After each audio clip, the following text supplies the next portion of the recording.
తాకట్టులో ఉన్న బంగారాన్ని విడిపించి ఆ రోజున్న మార్కెట్ ధర కట్టి మిగిలిన డబ్బును మీకు అందిస్తుంది కొమ్మూరి గోల్డ్. నమస్కారం గురువు గారు. లక్ష్మీ నారసింహ.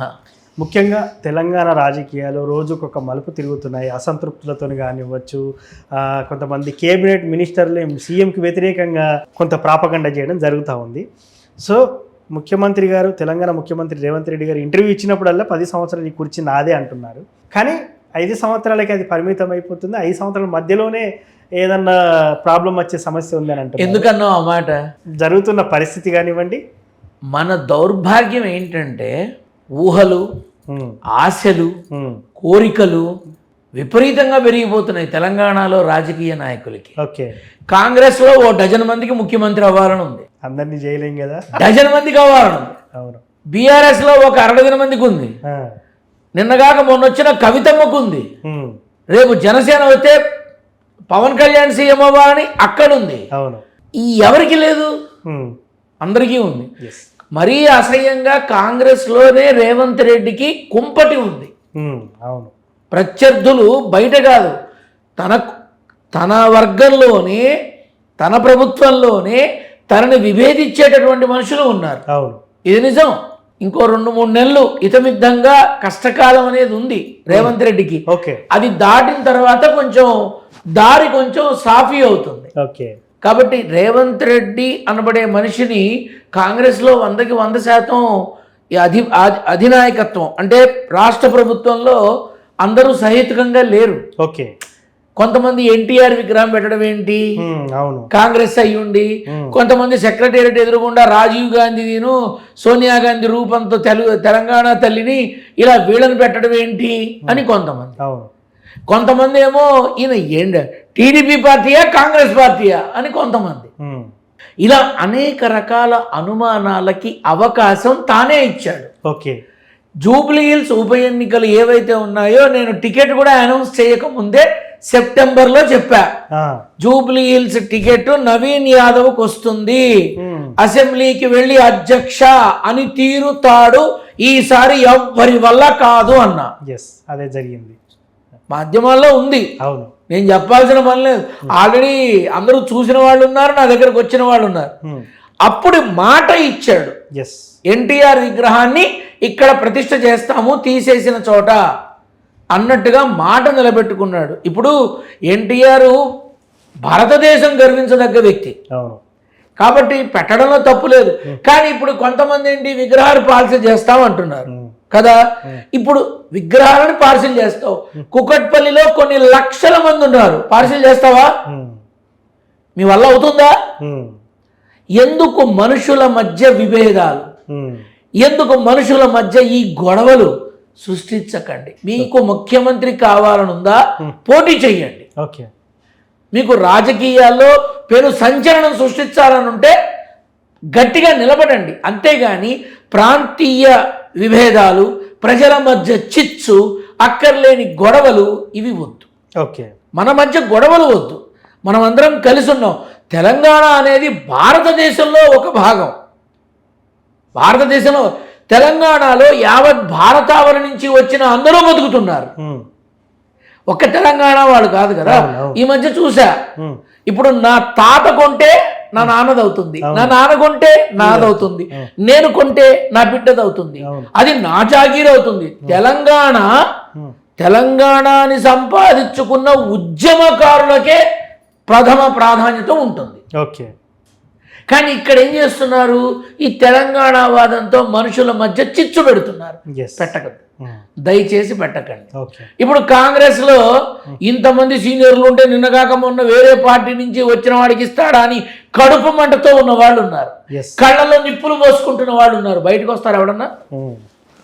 ఉన్న పదవి ఊడిపోతుంది. అంతే కదా. మరి మన దౌర్భాగ్యం ఏంటంటే సినిమా ఆటోగ్రఫీ మంత్రి సినిమా అవార్డు ఫంక్షన్కి లేకపోవడం. ఏదది అంటే దాన్ని ఎలా అర్థం చేసుకోవచ్చు అంటారు? సయోధ్య లేదు, అంతే. Open secret.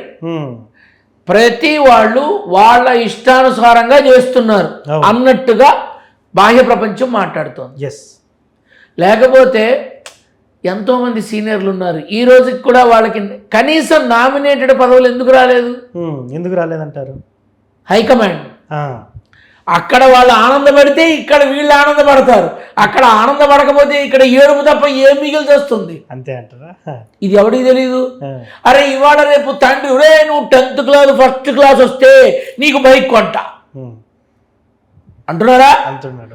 పసిబిడ్డ అన్నం తినడానికి ఫోన్ ఇచ్చి ఆ ఫోన్ ఆడుతుంటే పెడుతున్నాం. లంచం మనమే మొదలు పెట్టాం. ఉమ్, ఉమ్, కాబట్టి అక్కడ హైకమాండ్ ఆనందపడకపోతే ఇక్కడ వీళ్ళకి ఏమొచ్చి వస్తుంది? అంతే అంటారా? ఖచ్చితంగా అంట. ఎస్. కాకపోతే ఒక రాష్ట్ర ప్రభుత్వానికి సంబంధించి ప్రతి నిర్ణయం ఇంకో చోట తీసుకోవడం అనేది కరెక్ట్. బాధాకరం. మన కర్మకి తెలంగాణలో అది ప్రస్తుతం మరి ఎక్కువైపోయింది. ఎస్. అది జరగకుండా ఉండాలని నేను కోరుకుంటా. సార్, ముఖ్యంగా ఈ రేవంత్ రెడ్డి పదవీ కాలం కొనసాగుతుందని చెప్పారు. నెక్స్ట్ టర్మ్ అధికార యోగం ఉందా లేదంటారా? మళ్ళీ 2027 అక్టోబర్ నుంచి తెలంగాణలో రాజకీయ సమీకరణలు ఎవడూ ఊహించలేడు. ఓకే. ఎవడు ఊహించలేడు. జనసేనకి బలం పెరుగుతుంది, తెలంగాణలో ఖచ్చితంగా పెరుగుతుంది. రాసుకో. ఎందుకు రేపేవో వస్తున్నాయిగా ఈ మున్సిపల్ ఎన్నికలు, జనసేనని చూస్తారు మీరు అందులో. అర్థమైందా? అర్థమైంది. సో ఇక్కడ విషయం ఏమిటంటే మరో 18 నెలల తర్వాత తెలంగాణలో రాజకీయ సమీకరణలు మారుతాయి. బీజేపీ స్వతహాగా ప్రభుత్వ ఏర్పాటు చెయ్యలేదు, చెయ్యబోదు. బీఆర్ఎస్ మద్దతు తీసుకుంటుందంటారా? ఖచ్చితంగా. నిజమంటారా? ఖచ్చితంగా. అసలు పచ్చగడ్డేస్తే నిప్పేసి ఖచ్చితంగా. రాజకీయ కాంక్ష ఉన్నవాడు ధృతరాష్ట్రుడి కౌగిలితో సమానం తప్ప అక్కడ ప్రేమాభిమానాలు ఏముండి చేస్తాయి? నా బొంద ఏముండి చేస్తాయి? ఇప్పుడు ఎంత రాజకీయ కాంక్ష లేకపోతే చంద్రబాబు నాయుడు రాహుల్ గాంధీతో కలిసి తెలంగాణలో పోటీ చేశారు, దుయ్యబట్టారు ఆనాడు, చేశారుగా. నరేంద్ర మోడీని నల్ల బ్యాడ్జీలు పెట్టుకుని ఇందిరాగాంధీ మున్సిపల్ స్టేడియంలో నానా మాటలు మాట్లాడారు. నేను ఆ రోజే అన్నా, ఏ నోళ్ళైతే మాట్లాడుతున్నాయో రేపు భుజాన పల్లకి మోస్తారు వీళ్ళంతా అని. ఇవాళ కూటమి ప్రభుత్వం ఏం చేస్తోంది? వంగి వంగి దండాలు పెడుతున్నారు మోడీకి. రాజకీయం, పదవీకాంక్ష, రాజ్యకాంక్ష ఇవి ఉన్నవాడు దేనికైనా సిద్ధపడతాడు అని మన తెలుగు రాష్ట్రాల నాయకులు ప్రూవ్ చేశారు. ఏనాడో ప్రూవ్ చేశారు. ఇవాళ నేను చెప్పి వచ్చేదే ఉంది కదా. కవితమ్మ బయటికి వచ్చింది, ఎవరి అండ లేకుండానే వచ్చిందా? అందరికీ తెలుసుగా. నేను చెప్పి చావడం ఎందుకు? తెలియదు నాకైతే. నేను చెప్తున్నాగా, రేపు బీఆర్ఎస్ జనసేన కలుస్తుందా, బీఆర్ఎస్ బీజేపీ కలుస్తుందా, బీజేపీ జనసేన కలుస్తుందా, మన కవితమ్మ పార్టీ కాంగ్రెస్ కలుస్తుందా? అప్పుడు చెప్తా. అంతేనా? అప్పుడు రండి. కానీ ఖచ్చితంగా ఒకరి వల్ల ప్రభుత్వ ఏర్పాటు జరగదు. నెక్స్ట్ తెలంగాణలో అంటే ఇక్కడ కూడా ఖచ్చితంగా జరగదు. ఇక్కడ కూడా కూటమి పెట్టుకోవాల్సిందే అంటారు. చూద్దురుగాండి తొందరలో. సో మళ్ళీ అప్పుడు సంప్రదిస్తాం సార్ మిమ్మల్ని. సో ఏది ఏమైనప్పటికీ కూడా కొంత తెలంగాణ రాష్ట్ర ప్రభుత్వానికే కాదు తెలంగాణ రాజకీయాల్లో చాలా అనిశ్చితి ఉంది. ఓకే. మన ముఖ్యమంత్రి ఏ పార్టీ? అవును, ఏ పార్టీ? మొన్న మోడీ పిలిస్తే నవ్వుతూ మాట్లాడి ఇండైరెక్ట్ గా సంకేతాలు ఇచ్చాడు. బీజేపీకి వెళ్తున్నాడా? ఎన్టీఆర్ విగ్రహం పెట్టాడు, తెలుగుదేశానికి పెడుతున్నాడా? లేక వచ్చే ఎన్నికల్లో తెలుగుదేశాన్ని బలంగా మార్చడానికి ఇప్పటి నుంచే కసరత్తు చేస్తున్నాడా? ఇలా ఎన్నో అనుమానాలు ప్రజలకు ఉన్నాయి, ప్రజలకి ఉన్నాయి. కాకపోతే ఏంటంటే రేవంత్ రెడ్డి ఖచ్చితంగా దమ్మున నాయకుడనే చెప్పాలి. ఎవడేమనుకున్నా తన పార్టీలో, తన ప్రభుత్వంలో, తన సహచరులు తనకి వ్యతిరేకంగా ఉన్నా వెళుతున్నాడు ముందుకి. కొంచెం 3 నెలలు జాగ్రత్తగా ఉంటే సరిపోతుంది. 3 నెలల వరకు జాగ్రత్త ఉండాలి. ఇప్పటి నుంచే 3 నెలలు అంటారా గురుగారు? ఎస్. సో అంటే పదవికే గండం వచ్చే ఛాన్స్ ఉంది. కుర్చీ ఒక కొయ్య విరిగిపోయింది, ఏం చేస్తాం? నువ్వు లేవయ్యా, కుర్చీ బాగు చేయాలి అంటాం. అవును, కూర్చోబెట్టితే చెయ్యం కదా, అంతే. సో చాలా చక్కగా చెప్పారు సార్. అసలు రేవంత్ రెడ్డి గారికి థ్రెట్ అంటే చుట్టుపక్కల ఉన్న వాళ్ళే అసంతృప్తితో వెళ్ళగాకి మాకు కావాలని చెప్తున్నారు. సో దాని నుంచి ఆయనకి థ్రెట్ ఉన్న విషయం అందరికీ తెలిసిందే. సో అందరూ నా కుర్చీ లాక్కోవాలని కూడా చూస్తున్నారని చెప్పి కొన్ని సభా వేదికల్లో కూడా అన్నారు. సో అది నిజం కాబోతుందా ఏంటి అనేది కూడా మిమ్మల్ని నాయకులు చెప్పచ్చా రేపు మా అన్న ముఖ్యమంత్రి అవుతాడు అని?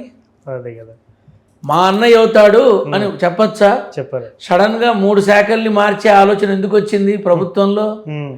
సడన్ గా ఎందుకు కొంతమంది భట్టి విక్రమార్క, ఉత్తమ్ కుమార్ రెడ్డి, దామోదర్ రాజనరసింహ, కోమటిరెడ్డి వీళ్ళంతా ఎందుకు గట్టిగా పట్టుబట్టి కూర్చున్నారు? తెలుస్తుంది త్వరలో. శుభం భూయాత్.